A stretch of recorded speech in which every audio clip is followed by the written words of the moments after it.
Hi students, thank you so much for tuning in. Today I'm going to talk about common grammar errors and APA style.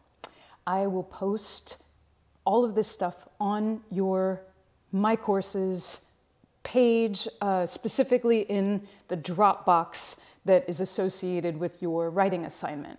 But I feel like if I talk about it as well, it might have a better chance of sticking. So let's get into it. Before I talk about grammar, let me say a few words about writing an essay.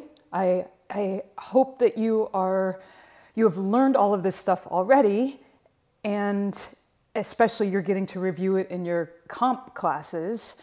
But again, it won't hurt if I say a word or two about writing an essay.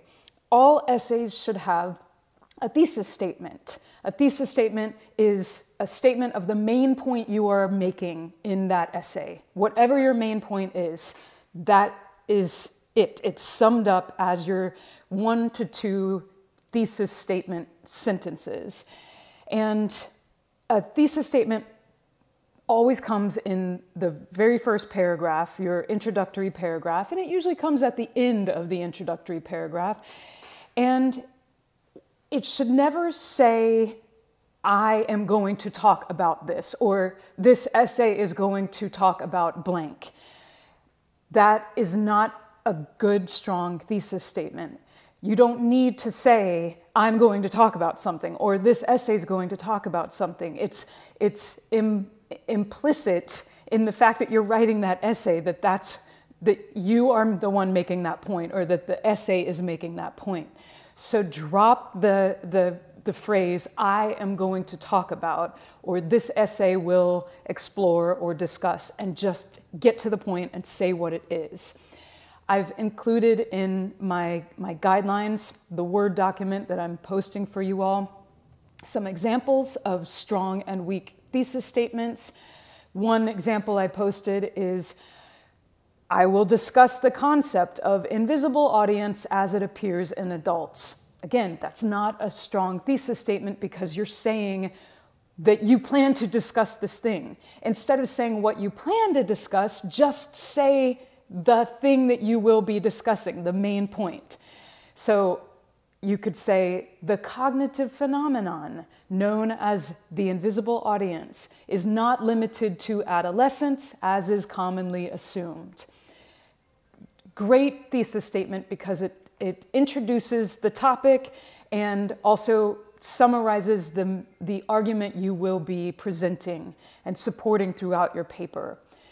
For your additional paragraphs in your essay, what's also called the body of your essay, you want every single paragraph to make just one point, and usually that point is summarized or is hinted at in the first sentence of that paragraph. It's called the topic sentence. And you use the remaining sentences in that paragraph to back up that topic sentence. If you introduce a new point in your paragraph, start a new paragraph. I'd rather see lots of smaller paragraphs than 1 or 2 giant paragraphs. So again, every single paragraph should really only introduce and explore one topic. It should be introduced in that first topic sentence and then backed up in the remaining 3 or 4 sentences. Paragraphs usually only need to be 3, 4, 5 sentences long. And if you're stretching on beyond that, it's probably time to start a new paragraph.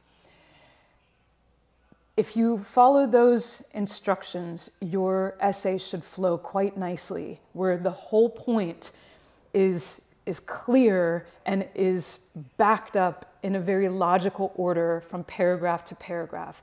Everything should be in the service of your thesis statement.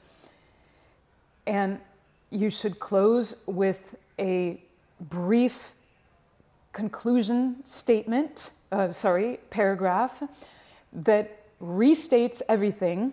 Don't bring up any new ideas in your conclusion. but you're just restating what you said in a couple sentences, 2 or 3. It doesn't need to be long. And there's a fantastic essay right there. Okay, these are some common grammar errors that I see. This is all just stuff from that I've written myself that comes from essays and blogs and articles, etc. Anytime I see anything written by anyone, students or professionals, these errors pop up. And so in some ways it's kind of arbitrary what I've chosen to talk about, and in some ways it's not, because I did try to focus on the ones that I see most of all. And let me start with quotation marks. Quotation marks in American English are double quotation marks. And we basically almost always use double quotation marks. It's very rare to need to use single quotes. Again, this is in American English. In British English, single quotation marks are used when we Americans use the double ones, so it's a little bit confusing. But we are in the United States, and I am requiring you to write in American English, so please follow these rules. So American English quotation marks are double, and one of the only exceptions is when you enclose a quote within a quote. That inside quote would be the single quotation marks. In American English, commas and periods always go inside the quotation marks. Commas and periods always go inside the quotation marks. I didn't write this rule. I don't like the rule. It actually, to me, isn't very logical, and it's not really instinctual either. I think it's a lot more reflexive for people to put the comma or the period outside of the quotation marks. That's how it's done in British English, and you can tell because so many people screw this up that it must mean that it must mean that the rule is not that logical. But it's the rule, and in good, proper writing, we must follow the rules. So I wrote out a little example here. You probably know that in American English, we call the back of a car, the compartment in the back of a car, a trunk, but in British English, they call it the boot. So Americans say trunk, Britons say boot. Notice I put trunk in double quotes, and I put boot in double quotes. Notice where I put the period. Boot, period, close quote. That is actually the proper way. Again, I know that it doesn't look right, and it doesn't really feel right, but that is the proper way, and that's what I expect when I read your essays, or anything from you or from any other people in America. I want to draw your attention to 2 other aspects of this sentence. Notice I did not put a comma after say, here, or here. Just because you're introducing something in quotes doesn't mean that you put a comma in front of it. Lots of people make that mistake. They have the idea that if you're going to use a term and you're going to put it in quotes or in italics, by the way, APA style recommends putting a term, when you're talking about a term as a term, a word as a word, the recommended technique is to put it in italics. But here I'm putting it in quotes, but you don't put a comma after say. You only put a comma after say when it's a dialogue. Bob said, comma, I'd like to go get pizza.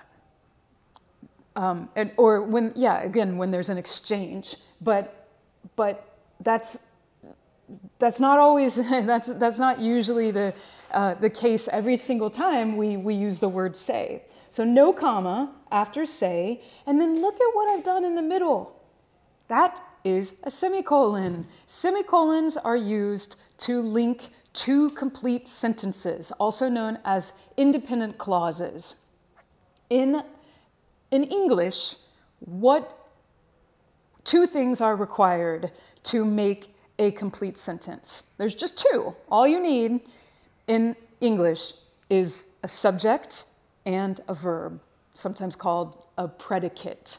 Subject and verb, and more particularly, that verb has to be what's called an intransitive verb, meaning it doesn't take an object. A transitive verb takes an object, and so if you put a subject and a transitive verb in a sentence, you would also have to put an object, like she said something. You can't just say she said, period. That's not a complete sentence because say is a transitive verb. It always takes an object.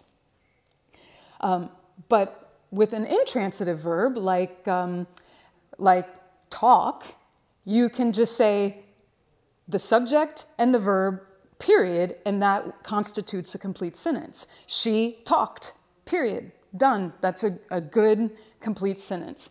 So semicolons link two independent clauses or two complete sentences. Americans say trunk, that's a complete sentence. It has a subject, a transitive verb, and an object. A subject, a transitive verb, and an object. So they're two complete sentences, but I'm linking them together, and if I'm going to link them together, I must use a semicolon. I cannot use a comma. Commas are not designed, they don't function as linking two independent clauses or complete sentences. I could also use parentheses, or I could use a dash, a long hyphen, but the best thing to use here, if I'm not going to use a period, is a semicolon. Now, what if I did make this into two complete sentences? I would say, Americans say trunk, period, close quotes. Britons say boot, period, close quotes. Notice also that the semicolon is outside of the quotes. Semicolons and colons and other punctuation marks go outside the quotes. Only commas and periods go inside. Question marks and exclamation points sometimes go in and sometimes go outside of the quotes depending on the sentence. And I put in my writing and grammar guide examples of all of these different types of sentences and when things would go inside, when your punctuation would go inside and when it would go outside. But please drill it in your head from now on, unless you move to a country that speaks British English. This is always, always, always the case in American English. And it is mistaken extremely commonly, but I promise you that this is the right way.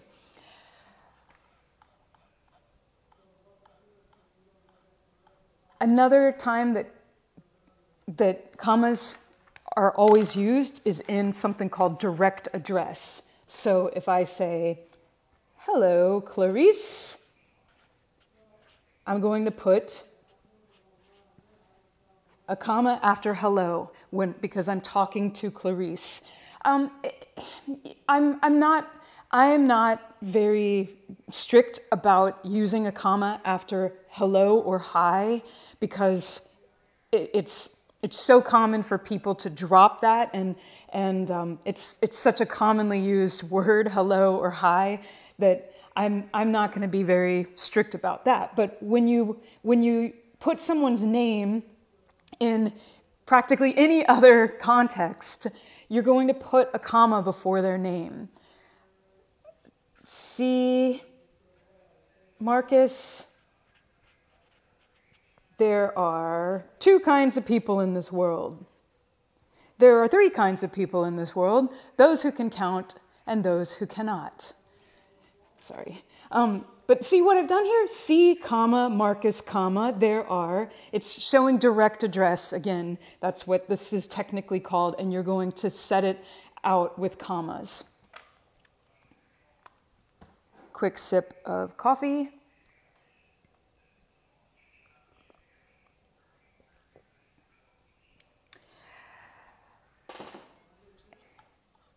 And apostrophes.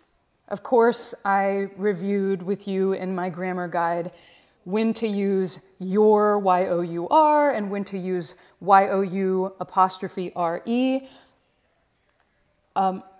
In most cases, you probably are supposed to be using Y-O-U apostrophe R-E.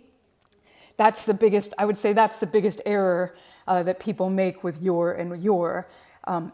They often put Y-O-U-R instead of Y-O-U apostrophe R-E. Remember, Y-O-U apostrophe R-E is what you use when you signify you are or you were. Let me review with you possession. Possession is the technical word for when something belongs to something else. I'd like to review when to use apostrophes with possession. I'm going to use the word that I see probably most of all messed up when in cases of possession, and that's kids. Like you'll go to a restaurant or a store and it'll say like kids zone or kids section, kids area. How about on a menu, the kids meals? In all of those cases, those organizations are referring to more than one child, because it's not just a menu for one child, it's a menu for all children.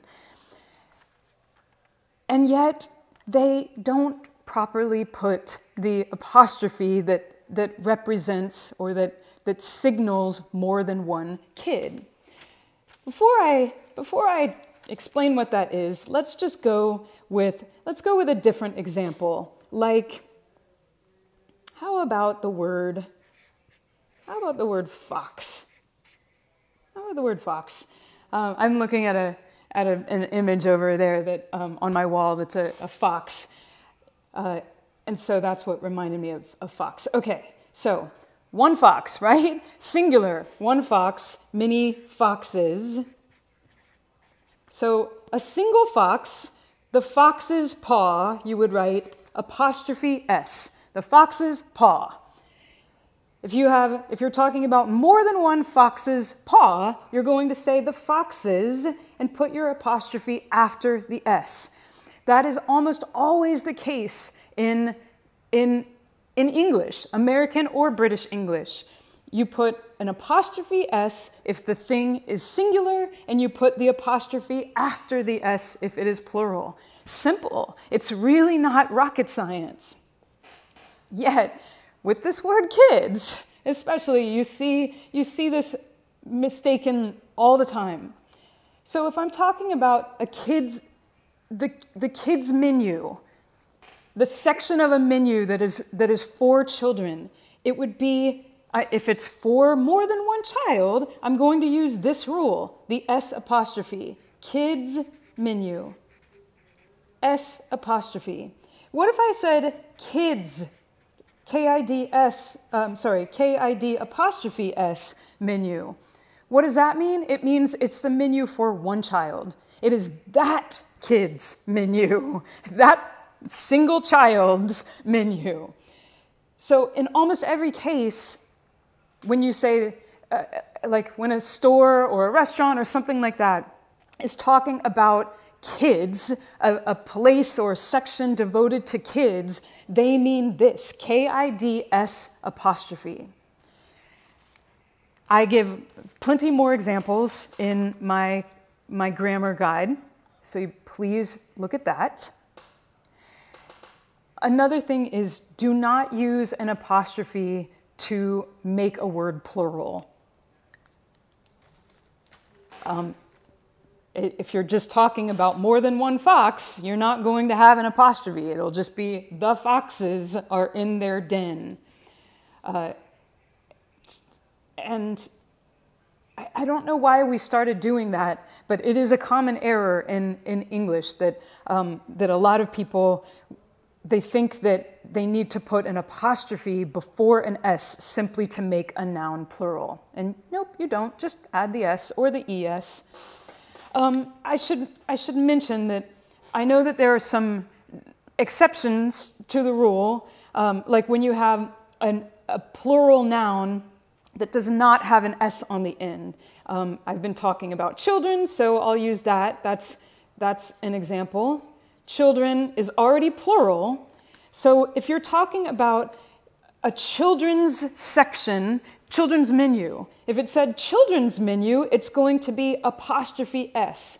Why is that? Because children is already plural, and you don't need to make it, you don't need to signify with the S an additional pluralization. So it's not going to be children S apostrophe, it'll be apostrophe S. The same goes for men. Men, that's a plural noun. Many mans. So men, when you're talking about a men's section of a store, it would be MEN apostrophe S. What about women? Women is the same thing, but what about ladies? Now lady, you have one lady, right? One lady, two ladies. So if you're talking about a shoe that belongs to a lady, one lady, it would be lady apostrophe S. Two or more ladies, shoes, would be S apostrophe. So the ladies' room, if you're going to the women's restroom and you're calling it the ladies' room, it would be the ladies' room, like that. S apostrophe, because it's more than one lady. Okay. I talk about semicolons in my guide, and I've already spoken about those. A quick note, maybe you've heard the term Oxford comma before, or it's also called a serial comma, like S-E-R-I-A-L, like serial killer, not like cereal that you eat. A serial comma or an Oxford comma is the comma before the last item in a series. So I went to the store and I bought almond milk, broccoli, and cookies. I would say in APA style, which is the style that you're going to be writing in, the Oxford comma is required. So in APA style writing, you always put that last comma before that last item in a series. I went to the store and I bought almond milk, comma, broccoli, comma, and cookies. That's whether or not you use that comma depends on which style you're using. In journalism, for example, like in most newspapers and magazines, you don't see that comma. I happen to be a big fan of that comma, and I'm also a big fan of APA style, and I appreciate that APA style not just recommends, but requires that comma. I have a funny and kind of off-color graphic that I used in my writing guide that will help you, I hope, remember to use the Oxford comma. Two more points I'd like to make about grammar. That age-old question of, do I say John and I or John and me? Do I say you and I or you and me? Do I say they and we? Do I say them and us? Do I say they and us? Them and we? What do I say here? So, for example, if I said, let's keep this secret between the two of us. I just said between us. I used a pronoun. I used this pronoun us in the sense of receiving an object. You use us when the people, when we are the objects receiving an action. Or we are coming after a preposition. In this case, the preposition is between. So I would say, let's keep this secret between us. I would not say, let's keep this secret between we, right? It sounds weird because it's not correct. So if you broke up us into you and I, like the two of us, and you put that after the word between, you would put I also in that object form. In other words, you would make it me. Let's keep this secret between you and me. Just like you would say between us, you wouldn't say between we. You would not say between you and I. You would say between you and me. So that's called an objective pronoun. Again, that's when your pronoun, so a pronoun is a word like he, she, they, it. When you use a pronoun after a preposition or as an object, you're going to use the objective form of the pronoun. You're going to use him or her instead of he or she. You're going to use us instead of we. You're going to use them instead of they. So use an objective pronoun instead of the subjective one after a preposition or when that pronoun is acting as an object. So here, let me ask you another example. Let's say that you and your friend Ross got invited to a party, and you're telling another friend about that. Like, they invited us to the party, you would say. They invited us to the party. Oh, well, who? You would say, they invited Ross and me to the party, not Ross and I. Because you wouldn't say they invited I to the party, so why would you say they invited I to the party when you add Ross? Adding Ross is not changing the rules of the grammar rules in this sentence. So they invited Ross and me to the party, not they invited Ross and I. So if you ever are in doubt, just take away that other component, the other person in the sentence. If you wouldn't say Ross and they invited me to the party, if you wouldn't say they invited I to the party, then you wouldn't say they invited Ross and I to the party. Okay? And the last point I make in my guide is what's called pronoun antecedent agreement. The antecedent is the word that a pronoun is referring to. So I'll use our imaginary friend Ross again. So Ross and I went to the park, and when we went to the park, he fell into the pond. Who? Ross. Ross is the antecedent to the pronoun he. It's what the word he is referring to. It's referring to Ross.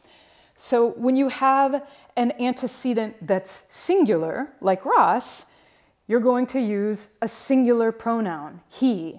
You wouldn't say Ross went to the park and they fell into the pond.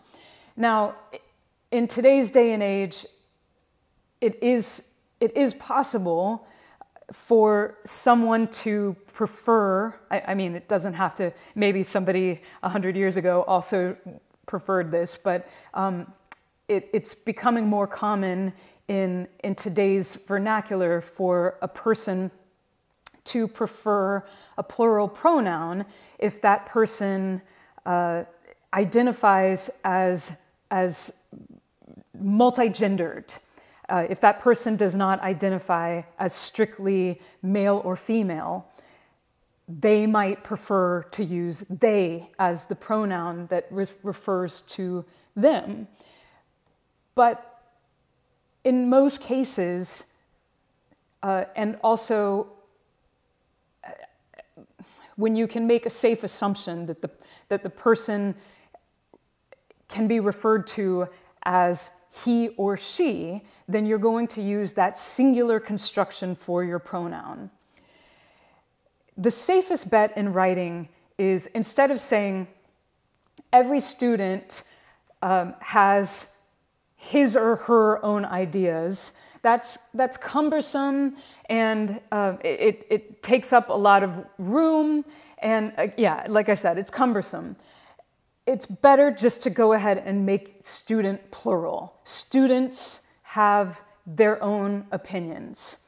Students goes properly with the pronoun their. Students is plural, and so is the pronoun their. So as much as you can, please just pluralize your antecedent so that you can use a plural pronoun and avoid having to deal with he and she, only using he, only using she, or using he, she, there, he, she. It's, you know, again, it's just cumbersome. So where possible, please pluralize your antecedent.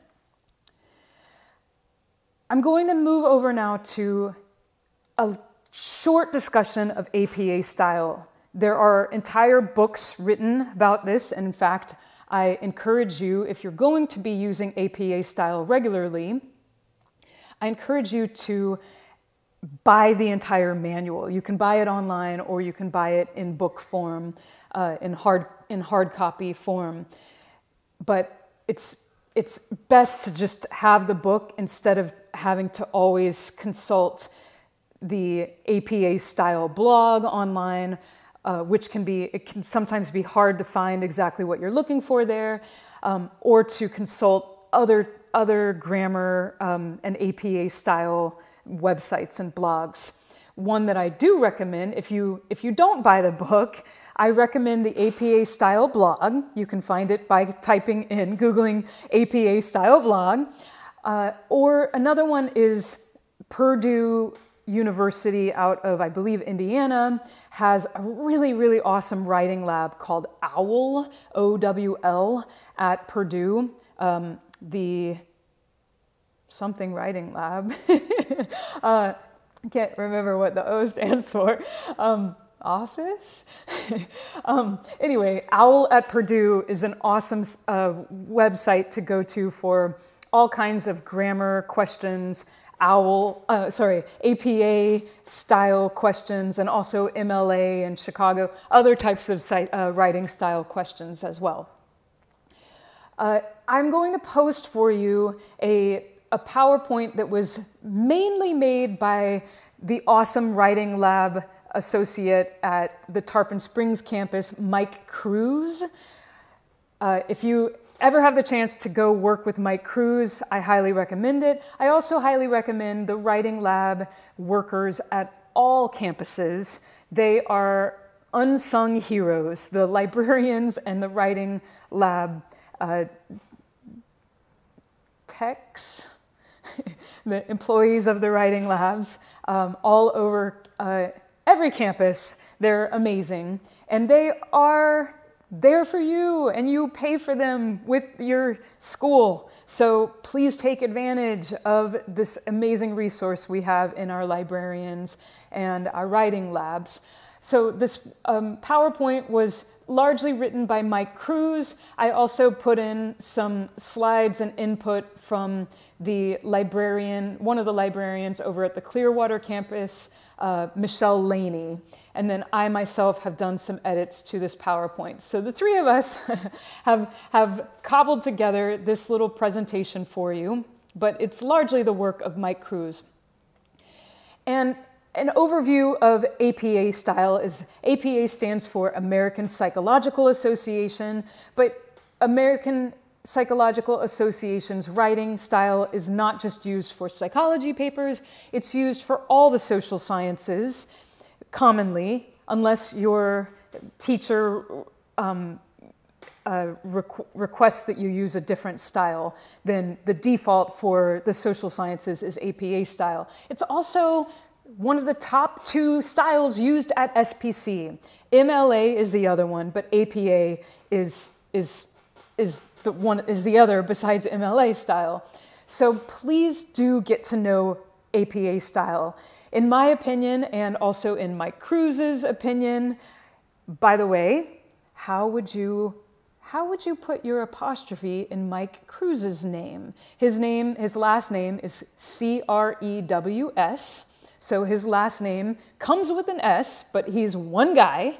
So you would use the apostrophe for the possessive of his name the exact same way you would use it with a word that doesn't end in an S. Mike Cruz's preference, you would say C-R-E-W. Let me just write it out. Here's his name, Mike Cruz. You would say Mike Cruz's preference. Just because it ends in an S doesn't change the rules. Mike Cruz's preference. What if you're talking about Mike Cruz and his family? We're going to go over to the Cruz's house. For one thing, you would say they are the Cruzes. I know it looks funny, but it's correct. You would just add an ES just like you would with a word that doesn't end in an S. So they are the Cruzes, and if you're going to go over to their house to eat dinner, you would say the Cruzes. See, this is already in plural, so you would add your apostrophe after the plural, after the plural construction of their name, the Cruzes' house. So Mike Cruz's preference is the APA style because it's easy. It actually is very, very logical, and it's efficient, and it makes a lot of sense. I just told you it was logical. It's really easy to use, especially when you're doing research, and it lends itself better to those in-text citations and to paraphrasing your material. APA style is now in its 7th edition, the 7th edition. Exciting, this is exciting. They just came out with their 7th edition in October. I am not really familiar with the 7th edition yet. I wrote my doctoral dissertation, and practically all of my research papers, at least over the past few years, I wrote them in the 6th edition style. So I myself need to become familiar with the 7th edition. When you're writing your papers, you can use either the 6th or the 7th edition. Reminder, why do we have these types of writing styles? We have them for research papers, and we have them specifically for citing. Citing is when we refer to somebody else's work in our paper. And we cite to give credit where credit is due. You all know by now that when you rip off somebody else's ideas, that's called plagiarism. It's plagiarism unless you give credit to that source, to the person or organization that authored that work originally.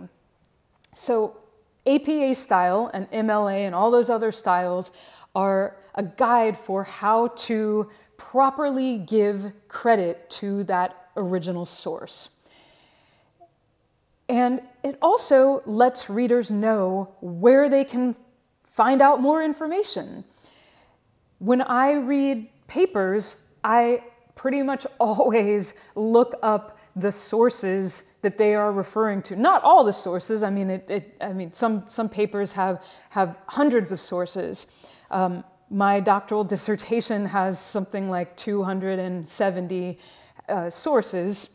I'm kind of proud of that, actually. It took a long damn time to read all that information and to cite it properly. But so I'm not going to always read, of course, every source, but often I want to know more information. And so I'm going to go to the source that is cited in a particular work and look up that original source for more information. In research papers, we cite in two different places. In APA style, we cite in the text in the form of a parenthetical citation, meaning you put parentheses at the end of the sentence that is doing the citing. And I will talk about in just a minute how to format that parenthetical citation at the end of your sentence. But we also cite at the end of our essay, at the end of our paper, and those citations also take a special format. In APA style, the list of references that you use is called references. You don't call it a bibliography, you don't call it works cited, you call it references. And in APA style, that comes on a page by itself, so you start a whole new page to list your references. And you call it references. You just put references at the top in the center. You don't put quotes around it. You don't put it in italics. You don't put a colon after it. It's just references. And then you cite all of the sources that you referred to in your paper in alphabetical order, and you do something called a hanging indent. So here's one. So notice that Buck comes out further, and the second line is indented. I think the recommended amount of spaces to indent is, I think it's actually a ½ an inch. Normally, this comes out and then this goes ½ an inch in. Don't quote me on that. I think it's a ½ an inch. But the point is, make it at least 5 spaces in. So this hangs out and then the second and third lines hang in. And every new reference is going to come out like that. So you can easily scan your list of references and see who the first author is. And you're going to put that in alphabetical order. So Buck is going to come after Anderson, and it's going to come before Connor.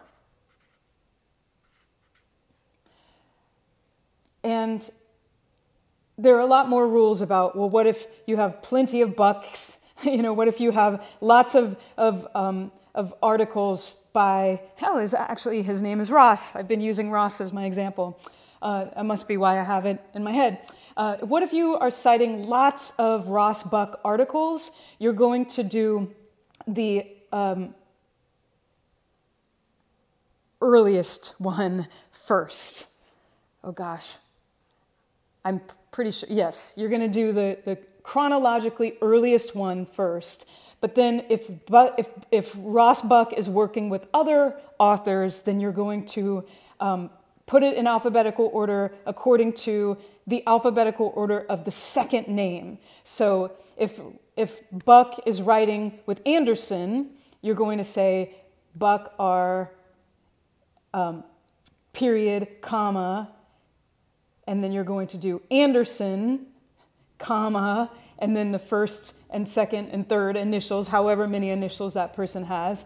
And you're going to do that before Buck and Connor. I hope that makes sense. Okay.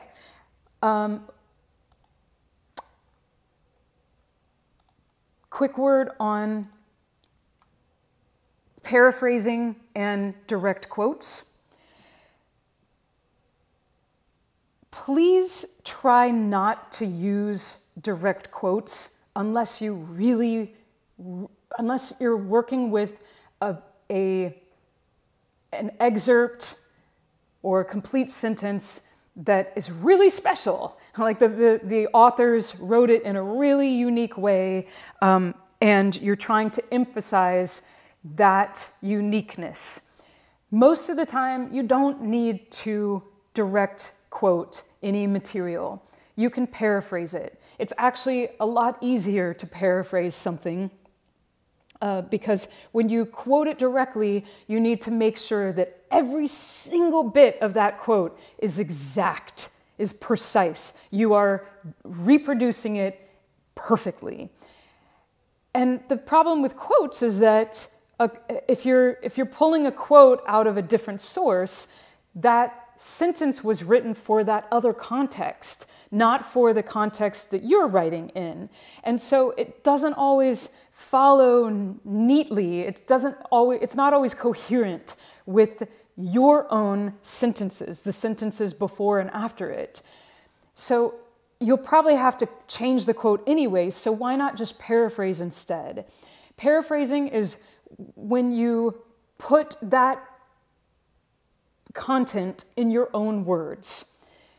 It's phrasing that material in your own words, but you still cite that source in your sentence. So you're still giving credit where credit is due. You've just put the material in your own words. Why are you still citing it? Because that was not your original idea. It was their idea, and it was his, hers, or their idea, and you're going to give credit to those original authors. If you don't give credit, it's plagiarism. Remember that. And plagiarism is treated as a really, really serious offense. You can be expelled from school for plagiarism. So cite like crazy. Make sure to cite. When in doubt, cite it. If you are in doubt about what to cite or what not to cite, like I said, cite it. But if something could be considered common knowledge, if the average person knows it, then you don't have to cite it. But who is the average person, and how can you be sure that something is commonly known? You can't. That's why it's recommended to go ahead and cite. Find that information somewhere and then give credit to that person who said it. So, but paraphrasing, like I said, is when you put something in your own words. And there's not really a specific set of rules for exactly how many words should, how many words from the original source can still be included and it still be called a paraphrase instead of a direct quote. But I would say if you're quoting more than about 5 words, 5 significant words from that original source, then maybe go ahead and put the thing in quotation marks, put that phrase in quotation marks, or directly quote it. But again, if not, I mean, try your best not to do a direct quote. And if you're like, oh, I don't know how to do a paraphrase, yeah, you do. You paraphrase all the time. Every time you talk about something you've read or seen or heard from someone else, oh my gosh, you should have heard what he was saying about her. He was like blah blah blah blah, and then he also said that she sucks. I mean, when we talk to each other about things that we've read or heard, we often paraphrase it. We're not doing direct quotes. So you are actually quite good at paraphrasing, even if you don't know it. So I have some slides on paraphrasing and when to paraphrase and how to paraphrase according to how to put your citation in APA style. I'm not going to go through the gritty the nitty-gritty details of APA citations. That would be a very boring video. That's why I have a PowerPoint made for it. But I would like to draw your attention one more time to this sample citation. This is a real thing, a real article. I'm asking all of you to cite at least one peer-reviewed journal article. When I say journal, I'm not talking about another word for a diary. I'm talking about an academic collection of scholarly articles researched by researchers, and usually those things are what's called peer-reviewed, meaning that there's a panel of their academic peers who have read the article and edited it and vetted it for its scholarliness. And so that panel of people is called the panel of peers. And if an article is peer-reviewed, it means that it has passed the basic criteria by those peers of scholarship.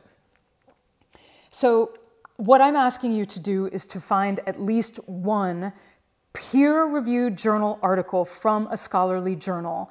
And more specifically, I would like for you to find an article that is from the social sciences, and if possible, find one that is from a psychology journal. There are hundreds of psychology journals out there. And you can find, when you go through a database that SPC lists in its library website. And by the way, databases are expensive. A school has to pay money to have that database available to you. And SPC's databases for psychology are Psych articles and Gale something or other, Gale, or it might be like Gale EBSCO, Psych EBSCO, something like that. EBSCO is another collection, another database. So the two databases for psychology that are offered by SPC, I admit, are not my favorite. They are not the most extensive databases, but that's what SPC has, and that's what you'll use to do your search for articles. Whether or not something is a peer-reviewed journal article will be listed and mentioned in that database when you're doing your article search. And you can limit your search to peer-reviewed journal articles. In other words, you can take away books or newspaper articles or magazine articles and just focus on the ones that are journal articles. So because I'm asking you to include at least one journal article, a peer-reviewed article from a scholarly journal, here is an example of how to cite that in your references at the end of your paper. Remember, references, they're going to go on their own separate page at the end, and it will start with references centered and capitalized. So, Buck, comma, space, R, capital R, period. You're going to put all of the initials in that person's name. Some people have several initials. So if his name were Ross Anthony Buck, then it would be Buck, comma, space, capital R, period, space, capital A, period. APA and all citation styles are very, very particular about periods and spaces. Every single space and period is accounted for in all writing styles. So please don't neglect that, don't overlook that. Every single thing has its own space and place and purpose. And it's standardized. So if I'm writing in APA style here in America or in Timbuktu. It's always going to look exactly the same. That's what's great about a writing style. They are standardized. So put all of the initials in that person's name, and notice you're not writing out their name like in some other styles. You're putting just their initials. Then you're going to put the year that that thing was published. If it's a book or if it's an online article, always go with the very first publication. That can be a little tricky. It actually depends on the situation, but I'm just going to go ahead and say, for purposes of this paper, go ahead and write when that thing was initially published. So notice that year is in parentheses, and then you put your period after the parenthesis, the second parenthesis. Then a space, then you start your title of your journal article. Notice this is the title, and yet most of the words are in lowercase. That is how APA style does it. For your journal article, you're going to put everything except for the first word and any words that follow a colon and any proper nouns into lowercase. So only the first letters of the first word and the word after your colon, and the first letter of a proper noun. Proper noun is a name, New York, or George, or if you said, for example, the Rorschach ink blot test, you would capitalize Rorschach because that is also a person's name. Everything else is lowercase. Everything else is lowercase, okay? It's not in quotes, it's not in italics. It's just exactly as is, lowercase with nothing around it. You are going to put your colon though. A lot of journal articles have a colon in them because they have two titles, a main title and a subtitle. So put the first letter of the word after the colon, the first letter of your subtitle in a capital letter. It's hard to see here, but there's a period after that, typology, period. So the biological affix, colon, space, capital A typology, period. This is your journal name, the name of the journal, the title of the journal. That is in italics. I can't write italics very clearly in writing, so I put it, I underlined it, but when you're writing on the computer, this will go in italics. You also capitalize it appropriately. If it's the Journal of Psychology, you would capitalize the J and the P. You would not capitalize the O for of, because that's considered a less important word. Generally, in APA style, all words that are 4 letters or longer are capitalized, even if it's from or into. Like my dissertation has the word into in it. Normally, a preposition isn't capitalized, but because it's 4 letters or more, APA style requires me to capitalize it. So capitalize your journal title and put it in italics, then put a comma after that, space, and then the volume number, in this case it's 106, that will also be italicized in APA style. Volume number 106, and then in parentheses, not in italics, you put the issue number. In most cases, there will be both, a volume number and an issue number. Close your parentheses, put your comma, a space, and then your range, your page range. What pages is this article on? So 301 to 336, period. You don't put PP or PG or PGS here, you just put your numbers. Now what if I'm talking about, what if I'm going to cite this article in the body of my essay? I'm going to say, if I'm paraphrasing, I'll do it like this. I could say Buck, and then I'll put in parentheses 1999, writes that blah, blah, blah. That's it. That's all I need to do. I just put the year of the publication after his name, and it shows that I am citing his work, and it also shows that I can go to the final page, to the references page, and look up that source, that reference. What if I'm doing a direct quote? Here's my direct quote, blah, blah, blah, blah, blah. And remember, if I'm quoting directly, it has to be a precise copy of what that source says, of what Buck says. Da, da, da, da, comma, end quote. Remember, comma goes inside the double quotes. Writes Buck. And then I'll say 1999. Close parentheses, and then period.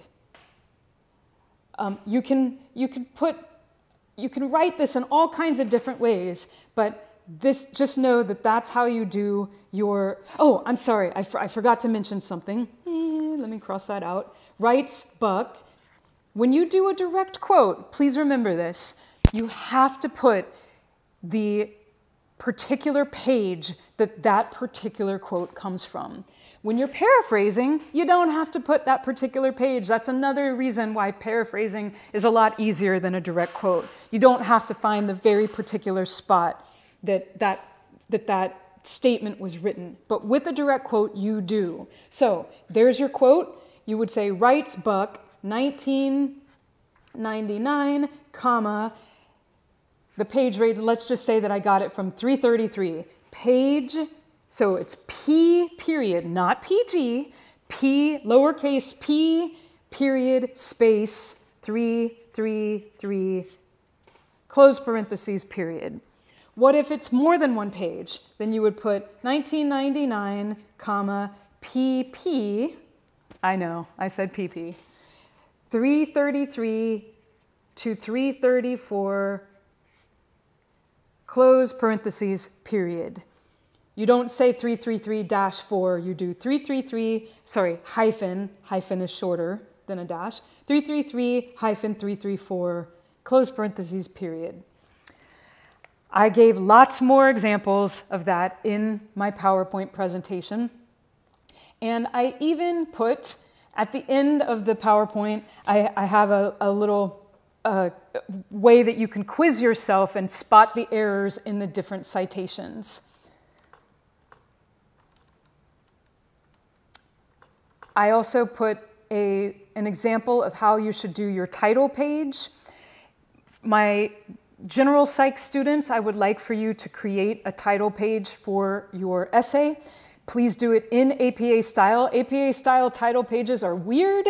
I know they're not easy to format. I'm sorry about that. But again, there is a reason why they are formatted that way. It has to do with publishing your article. So please consult that source for how to create an APA style title page. I also have an example of how to do your references page. You do not need to write an abstract for my class, but if you did write an abstract, it's generally less than 300 words. It's usually 150 to 250 words, and it's a summary, it's an overview of your whole paper. But again, please don't worry about writing an abstract for my class. If you ever write an abstract, it is not the same thing as an introductory paragraph.